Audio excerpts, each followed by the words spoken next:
ये कुर्ता किस राक्षस का है? ये कुर्ता हमारे बड़े साहब का है। मतलब इन राक्षसों में से और भी एक बड़ा राक्षस है?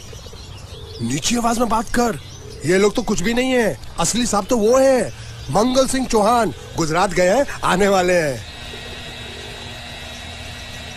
हेलो हेलो, पेटनो खाड़ो पुरवा। हेलो क्या खाड़ो? मैं खाड़ो नहीं खोदूंगा। न थी, थोड़ी बहुत गुजराती मुझे भी आती है। नहीं जम्मू, नहीं जम्मू, न थी।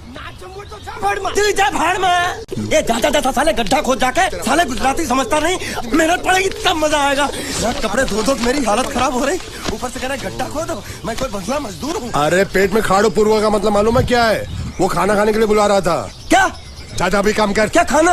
हाँ, चौली की सब्जी है, चपाती है और मिठाई में घूघरा है। खाने में चोली सब्जी और क्या? चपाती। चपाती। ओ मिठाई में